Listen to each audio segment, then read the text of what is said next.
Terima kasih pemirsa dimanapun Anda berada, Anda masih bersama kami dalam dialog seputar bahaya narkoba dengan narasumber Bro Andi Susanto, SKPNS yang merupakan konselor adiksi dan juga manajer program di Wisma Atraksis Bandar Lampung. Bro Andi, tadi pertanyaan sempat terputus bahwasanya ada sebuah artikel yang mengatakan bahwasanya ciri-ciri gejala umum yang ditimbulkan oleh para pecandu narkoba munculnya sifat 7B. Bisa Anda paparkan, Bro Andi? 7B mungkin itu untuk memudahkan saja ya, agar masyarakat awam itu bisa mengenali gejala ini lebih awal kan. Jadi ketika ada anggota keluarganya atau anaknya mengalami hal seperti itu, mohon dikonsultasikan gitu kan. Antara lain yang pertama, B-nya pasti dia menjadi bengong kan. Terus kemudian menjadi bodoh ya. Kemudian bengong bodoh itu bisa dilihat dari prestasi dia kan. Beberapa hal beberapa pengalaman teman-teman itu ketika dia belum menggunakan narkoba ada prestasinya cukup bagus ya. Begitu dia sudah menggunakan narkoba langsung drop. Ya, langsung drop pasti kan. Terus kemudian bolos juga ya, bolos. Kemudian dia berkelahi ya, berkelahi. Kemudian dia ya suka berbohong. Bentar-bentar handphonenya hilang, minta ganti Bang. Ini handphonenya hilang ya. Kemudian alasannya ini harus suruh bayar sekolah SPP ya untuk kegiatan sekolah dan lain-lain. Dan mereka pintar sangat manipulasi itu kwitansi dan lain-lain. Jadi kalau pihak orang tua atau masyarakat ini tolong mewaspadai, benar-benar kita harus melihat perilaku anak dengan baik ya. Jangan hanya ketika kita mensekolahkan dia di sekolah yang dibilang favorit lah ya. Di Bandar Lampung kan sudah banyak nih sekolah favorit dengan biayanya yang luar biasa dan sekolahnya seharian. Tetapi saya juga banyak klien juga yang dari sekolah-sekolah unggulan juga. Tidak menjadi jaminan ya, betul ya. Jadi karena memang komunitas pengguna ini sangat banyak, bahkan di sekolah unggulan juga banyak. Orang di sekolah yang basicnya agama pun juga masuk barangan. Ya, jadi ini harus diwaspadai. Jadi bagaimanakah prestasi sekolahnya? Ya, prestasi sekolahnya bagaimana? Kemudian tadi perilaku tadi, ya. Kemudian bagaimanakah dengan uang ongkosnya dan lain-lainnya? Kalau di rumah seperti apa sikapnya? Kemudian teman-temannya teman-teman itu orang mana gitu kan. Rata-rata para pengguna narkoba ini biasanya teman-temannya banyak yang nggak dikenal ya, karena kan datang ya siapa nggak kenal terus pergi lagi ya. Mungkin yang datang juga bandarnya atau teman sama-sama penggunanya ya. Ini harus benar-benar diwaspadai. Dan sekarang komunitas cewek juga banyak. Nah ini cewek ini sekarang benar-benar hidden bener ya, dia privasinya benar-benar, padahal banyak di lingkungan penggunaan perempuan sebenarnya banyak ya, cuman dia tertutup ya. Dan ini juga masyarakat juga yang punya anak perempuan juga terus kalau anak perempuan mah nggak bakal kena gitu kan ya. Jangan seperti itu kan ya. Jadi seperti itu Mas Firman fenomenanya. Bro Andi bicara tentang sekolah, artinya Bro Andi bicara masalah lingkungan. Lalu jika dikaitkan, berapa besar sebetulnya faktor lingkungan mempengaruhi seseorang menggunakan narkoba? Kalau menurut saya faktor lingkungan sangat besar sekali sih ya. Jadi lingkungan itu berarti adalah ya bisa lingkungan di dalam rumah sendiri ataupun lingkungan di sekolahan dan di masyarakat pada umumnya ya. Walaupun memang sebenarnya faktor penggunaan seseorang menjadi pecandu narkoba itu di interaksi antara internal dan eksternal. Internal itu dalam hal ini adalah dari faktor herediter ya, dari faktor herediter. Ada kecenderungannya kurang lebih sekitar 40% lah ya. Faktor herediter mempengaruhi seseorang untuk menjadi pecandu ya. Kemudian selain itu adalah faktor eksternal. Eksternal ini tentu saja yang paling penting adalah keluarganya kan. Keluarganya karena yang membimbing dia. Kemudian yang dia lihat sehari-hari, bagaimanakah role modelnya ya, bagaimanakah dia melihat ayahnya ya, bagaimanakah lihat ayahnya kalau suka mabuk kan udah pasti anaknya, oh ayah saya aja suka mabuk ya, ayah saya malah dia pernah melihat ayahnya pakai. Makanya kami juga pesan ke teman-teman itu ketika kita sering konseling juga, kita sampaikan bagaimanakah kekuatan anakmu, untuk kekuatan kamu untuk berhenti dengan melihat anakmu. Apakah kira-kira anakmu nanti tidak mencontoh perilaku bapaknya ya, jadi seperti itu. Terus kemudian lingkungan masyarakat pasti ya, karena kalau yang sering kita dengar kan, terutama kalau kita bergaul dengan tukang minyak kita wangi, kita bergaul dengan tukang pandai besi kita akan kena api dan lain-lainnya. Itu benar-benar ya, benar-benar ya. Sangat besar sekali Bro Andi ya, faktor lingkungan, tidak hanya lingkungan, tentunya eksternal dan internal. Ya, narkoba masuk ke dalam kehidupan seseorang jika seorang itu mengidap sindrom BLAS, katanya seperti itu. Di sana ada boring, lalu ada lonely, kesendirian, ada angry, kemarahan, ada stres, dan juga ada tired, kelelahan. Bagaimana Ya, ya jadi sebenarnya pengguna narkoba itu emang ada faktor resikonya adalah seseorang yang terlalu tinggi atau terlalu rendah kan. Misalnya dia punya stres yang terlalu tinggi ya, kemudian boring itu sebenarnya ada yang stres terlalu tinggi atau juga dia yang nggak ada aktivitas kan, sebenarnya boring. Kemudian lonely ya, kesendirian. Kesendirian itu seseorang yang tentu saja ada hampa ya, tidak ada support, tidak ada dukungan ya. Jadi bagaimanakah seorang anak yang ditinggal cerai oleh orang tua dari kecil. Saya juga sering dapat klien seperti itu dan hampir saya lihat kenapa pasti bermasalah di keluarganya ya. Awal-awalnya dia cerai ya, dia ikut neneknya dari kecil ya, itu sangat beresiko sekali. Lonely, kemudian apalagi tadi Bro? Ada kemarahan, ada angry ya, kemarahan itu ada yang terlalu berlebihan, ada juga yang disimpan, itu pun tidak bagus ya. Nah, jadi seperti itu. Jadi ya sebenarnya ada tingkat stresor ya. Ada stresor itu adalah segala sesuatu yang memicu stres seseorang. Dan ketika seseorang tidak bisa beradaptasi terhadap stres itu, dia akan mencari bagaimanakah mengatasi stres itu, tergantung coping mekanisme sebenarnya. Mekanisme coping. Makanya ketika kita menangani kasus ketergantungan itu, coping mekanisme atau mekanisme seseorang mengatasi masalah itu menjadi hal yang sangat penting sekali ya.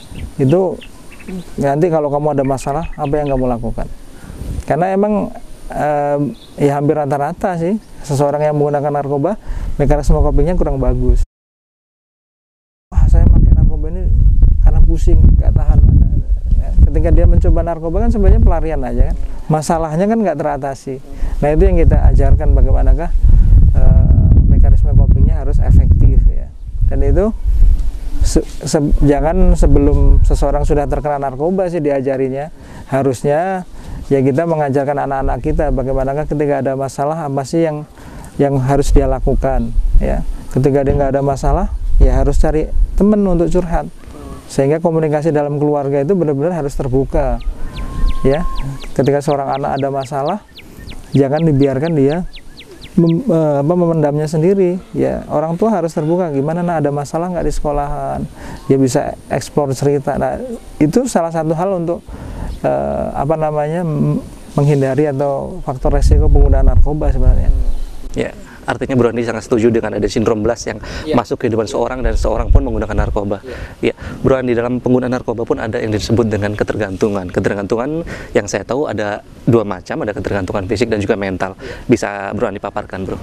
Ya, jadi kalau ketergantungan fisik itu sebenarnya disebut sebagai sakau ya.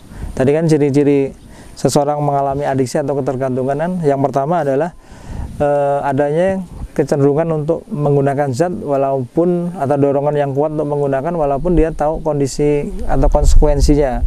Kemudian ada namanya toleransi. Toleransi itu adalah adanya kecenderungan untuk meningkatkan dosis untuk mendapatkan efek yang sama. Jadi misalnya tadi yang saya jelaskan, jadi tadinya pakai seperempat G, besoknya kita pakai seperempat nggak berasa lagi, akhirnya dia harus tambah. Itu namanya toleransi. Yang kedua, ketika diberhentikan ada namanya withdrawal atau namanya sakau. Itu ketergantungan fisik sebenarnya. Ketergantungan fisik. Nah, ketergantungan psikologis itu yang namanya suges yang sering disebut. Jadi adanya keinginan yang kuat untuk menggunakan zat. Bahkan ini walaupun dia sudah berhenti dari tidak menggunakan zat, nah ini sering muncul ya, yang sangat berat sebenarnya ketergantungan psikologisnya. Kalau ketergantungan fisik sih ketika seseorang masuk facility, misalnya dia rehab, dia diputus dari zatnya, mungkin dia nggak nyamannya cuma beberapa hari sih. Itu biasanya kalau di fasilitas rehabilitasi di detok itu ya. Jadi detok itu emang membantu teman-teman ketika dia di stop mendadak dari penggunaan, kan biasanya akan muncul tadi sakau ya, yang dia nggak nyaman dan lain-lainnya ya. Nah itu dibantu di detok itu. Setelah itu ya nggak ada lagi di fisiknya, nggak kerasa lagi. Tapi yang masih dirasakan adalah sugesnya atau ketergantungan psikologisnya. Dan itu kalau teman-teman pecandu malah bilang dia seumur hidup. Betul. Namanya ya suges ya. Ketika dia ketemu trigger atau yang memicu dia, misalnya ketika ketemu teman yang biasa make, tadinya dia udah berhenti, bisa lagi, bisa relapse lagi ya, atau bisa kambuh lagi. Artinya ketergantungan fisik adalah ketergantungan dengan zat narkoba itu sendiri. Ya, lebih susah mental daripada fisik. Betul, lalu bagaimana mensiasati seseorang secara mentalnya agar tidak menggunakan narkoba lagi? Triks apa yang bisa Bro Andi bagikan kepada pemirsa di rumah agar tidak relapse kembali, Bro? Jadi untuk tidak relapse bagi seseorang yang tadinya menggunakan, agar tidak relapse, yang dia harus punya kemampuan lah ya, pengetahuan atau kemampuan. Nah ini jadi sudah disepakati sih di kalangan teman-teman pecandu itu bahwa dia tidak bisa sendiri ya, dia tidak bisa sendiri untuk berhenti, dia harus dibantu. Dibantu itu juga yang jelas bisa dibantu di fasilitas layanan rehabilitasi ya, karena rehabilitasi nanti ada rawat jalan, rawat inap kan. Nah di situ dia akan dari segi kognitif atau pengetahuannya pun akan dibantu, akan diberitahu ya, akan diberikan penjelasan ya, akan diedukasi bagaimanakah dampak penggunaan narkobanya terhadap kerusakan dan lain-lainnya ya. Kemudian bagaimanakah dia berubah, harusnya dia berubah, bagaimanakah trik dia yang harus dia lakukan ketika untuk tidak relapse lagi. Dia akan dikasih pembekalan ya oleh konselornya di fasilitas rehabilitasi. Ya dia harus, menurut saya sih dia harus mengakses itu dulu ya, harus mengakses itu, dan setelah itu dia setelah rehab nanti akan ada program aftercare-nya kan. Aftercare-nya itu bisa berupa dia yang tadinya kalau dia sudah punya aktivitas sih bisa, nggak ada masalah kan, karena aktivitas itu ya sangat mendukung sekali itu Mas Firman. Kalau seseorangnya sudah punya aktivitas atau misalnya dia PNS, dia bisa bekerja lagi. Tetapi kalau yang belum, ini harus dibantu untuk aktivitas juga, karena dengan beraktivitas positif ini akan bisa menghindari dia untuk pakai lagi, mengalihkan perhatian mungkin. Betul, seperti itu ya. Selain itu dia harus ikut ada namanya pertemuan kelompok grup dukungan sebaya namanya, atau KDS ya.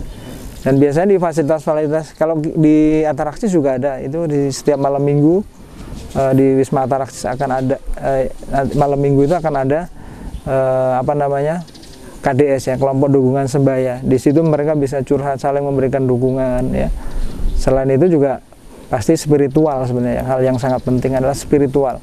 Bagaimanakah dia mendekatkan diri terhadap agamanya ya, terhadap keyakinannya, memperbaiki ibadahnya, itu hal yang sangat penting sekali.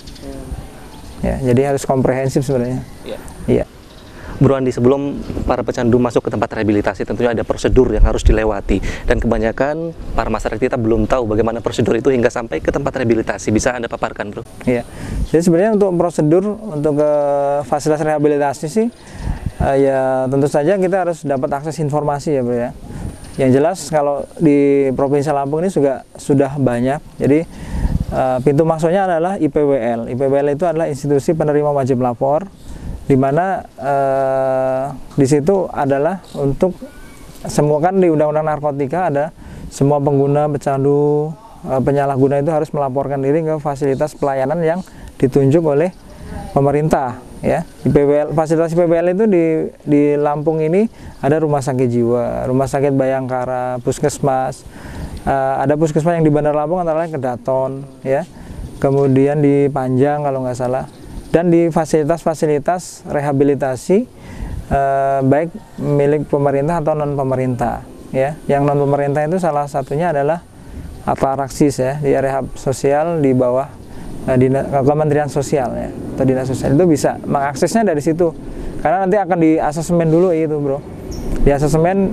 Nah, yang cocok ini dia layanannya apa? Apakah dia harus rawat inap? Apakah dia harus rawat jalan? Ya. Jadi seperti, dan yang paling penting untuk masyarakat ini tidak ada kaitannya dengan hukum. Karena banyak di antara mereka ketika harus datang ke IPWL, berarti nanti saya akan ditangkap dong. Nanti datanya akan ditaruh di kepolisian, nanti saya akan ditangkap. Nah, ini enggak ya, itu pengertian yang salah. Jadi tidak ada, justru data di IPWL itu dijaga kerahasiaan. Ya. Baik, ketika di PWL di assessment lalu ditentukan treatment apa yang sesuai. Ya, baik. Ya. Baik pemirsa dimanapun Anda berada, setelah jeda pariwara berikut kami akan segera kembali untuk Anda tetap bersama kami dalam dialog seputar bahaya narkoba.